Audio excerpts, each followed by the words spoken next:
Assalamu alaikum. I'm Dr. Shagufta Ali Sheikh. I'm a practicing homeopath. First I worked in Sharjah, now I'm in Pakistan. आज का हमारा topic बहुत important है और ये एक जो है वो पेशेंट की स्पेशल रिक्वेस्ट पे हम जो है वो अपलोड कर रहे हैं, जिन्होंने पैरालिसिस के बारे में एक बहुत अच्छा और जामिया लेक्चर तैयार करने की रिक्वेस्ट की थी। इस सिलसिले में जो आज का हमारा लेक्चर है वो पहला लेक्चर है। इसका इंशाल्लाह पार्ट 2 भी हम बहुत जल्दी अपलोड करेंगे। आज हम पैरालिसिस के बारे में बात करेंगे, जिसको आम ज़ुबान में फालिज कहते हैं। फालिज को आमतौर पर ये समझा जाता है कि ये ऐसा है जो क्योरेबल नहीं है। हालांकि ऐसा नहीं है। अगर बर वक्त मेडिसिन दी जाए और बर वक्त मैनेजमेंट की जाए तो किसी हद तक इस पर काबू पाया जा सकता है। बहरहाल सबसे पहले तो हम इसके बारे में जानेंगे कि फालिज होता क्या है। पैरालिसिस में एक्चुअली होता ये है कि हमारा जो ब्रेन है वो सिग्नल्स देता है स्पाइनल कॉर्ड के ज़रिए तमाम मसल्स को, जिससे मसल्स की मूवमेंट होती है।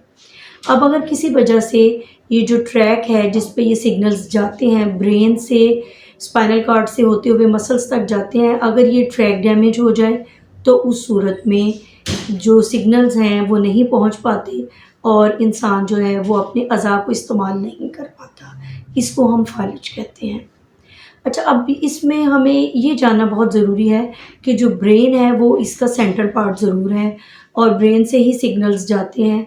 आमतौर पर इसमें नर्व्स का प्रॉब्लम ज़्यादा होता है और मसल्स का प्रॉब्लम ना होने के बराबर होता है, लेकिन बहुत कम केसेस में होता है। तो ज़्यादा ऐसा होता है कि नर्व्स जो होती हैं वो डैमेज हो जाती हैं और जो ब्रेन है या फिर ब्रेन में कुछ ऐसी प्रॉब्लम आ जाती है, ब्रेन इंजरी हो जाती है, जिसकी वजह से जो सिग्नल्स हैं वो पहुंच नहीं पाते मसल्स तक, और मसल्स को सिग्नल पहुंचेंगे तो ही वो मूवमेंट करेंगे। हाथ है, पाँव है, होंठ है, जिस्म का जो भी हिस्सा है, जब तक उसे सिग्नल नहीं मिलेंगे वो मूवमेंट नहीं करेगा।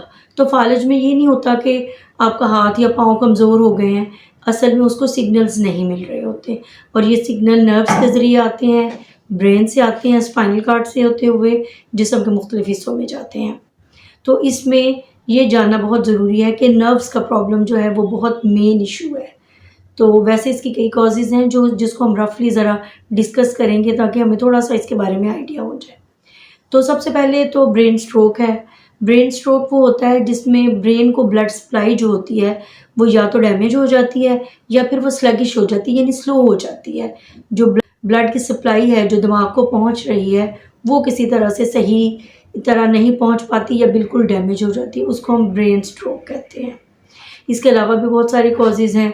जो इसके अलावा स्पाइना बाइसाइडा है, वो उसमें ये होता है कि जो ब्रेन की जो शीट है वो प्रॉपर उसकी डेवलपमेंट ही नहीं होती।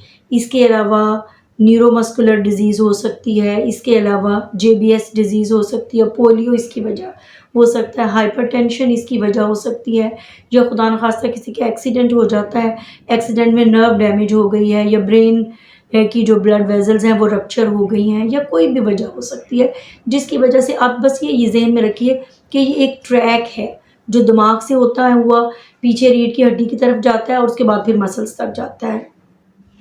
तो अगर सड़क टूट फूट का शिकार हो जाएगी तो भी ट्रैफिक नहीं चलेगी, और अगर खुदा न खास्ता इसमें जो गाड़ी है उसी को कोई नुकसान पहुंच जाए तो भी ट्रैफिक ट्रांसपोर्टेशन नहीं होगी।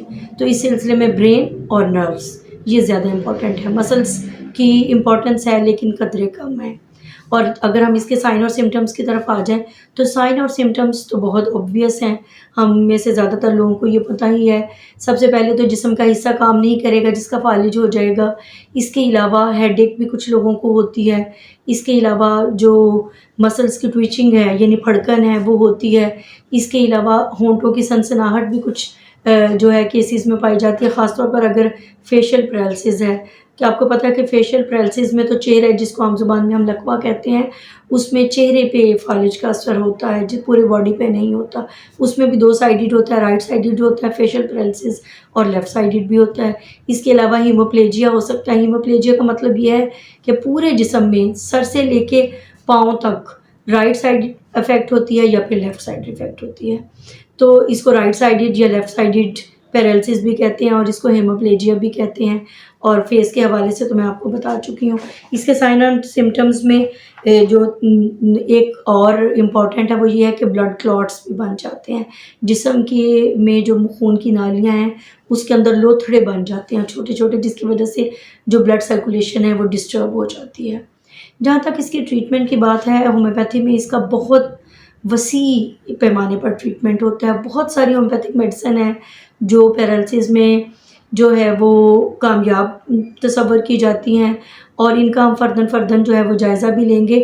آج کا جو لیکچر ہے اس میں ہم 5 ایسی ہومیوپیتھک میڈیسنس کا ذکر کریں گے کہ جس میں ہومیوپیتھک کی حوالے سے جو ہم کہتے ہیں کہ اکارڈنگ ٹو دا سمٹم ہم ٹریٹمنٹ کرتے ہیں، تو کوئی بھی سمٹم ہو یہ 5 میڈیسن فالج میں بہت یوزفل ہے۔ آپ اگر ہومیوپیتھک ڈاکٹر ہیں اور جونیئر ہیں تو اس کو ضرور اسٹڈی کریں، اس سے آپ کو بہت ساری سمٹمز ملیں گی۔ اس کے بعد جو ہمارا اگلا لیکچر ہوگا اس میں ہم فرداً میڈیسنس کو ڈسکس کریں گے۔ آج کی جو لیکچر ہے اس میں ہم ان 5 میڈیسنس کا ذکر کریں گے جس میں سمٹمز چاہے کچھ بھی ہو، یہ 5 میڈیسن آپ کو بہت کارآمد ثابت ہوگی۔ ان 5 میڈیسنس کا میں آپ کو نام بتا دیتی ہوں۔ اس میں کاسٹیکم ہے، جلسیمیم ہے، ہائپیریکم ہے، اس کے علاوہ پلمبم میٹ ہے اور ارجنٹم نائٹریکم ہے۔ یہ 5 میڈیسن ایک کی حیثیت رکھتی ہیں فالج میں، اور جب فالج ہو تو اس کی فوراً سے مینجمنٹ اور ٹریٹمنٹ شروع کر دینا چاہیے۔ جتنا آپ اس کو ڈیلے کرتے ہیں اتنا ہی نقصان دہ ہوتا ہے، اور فالج ایک ایسی بیماری ہے جس سے انسان ساری زندگی کے لیے اپاہج بن جاتا ہے، دوسروں کا ڈیپینڈنٹ ہو جاتا ہے۔ اس لیے اس سلسلے میں اصل میں فالج جب آتا ہے تو تھوڑا سے سمٹمز اس کی پہلے بھی آتی ہیں۔ اگر آپ اچھی طرح سے آبزرویشن رکھیں تو پہلے سے باڈی جو ہے وہ انسٹیبل ہونا شروع ہو جاتی ہے۔ ہمارے ہومیوپیتھک میں ایک ایسی میڈیسن بھی ہے کہ جس میں اگر آپ کو فیل ہونا شروع ہو کہ باڈی جو ہے وہ انسٹیبل ہے، وہ پراپر کام نہیں کر رہی، اس کا مطلب ہے کہ باڈی جو ہے وہ پیرالسس کی طرف جا رہی ہے، اس صورت میں ہی مینجمنٹ شروع کر دینی چاہیے۔ اور جتنی آپ کو اگر کچھ ایسا فیل ہوتا ہے تو فوراً اپنے قریبی ہومیوپیتھ کے پاس جائیں اور اس کو یہ سمٹمز بتائیں۔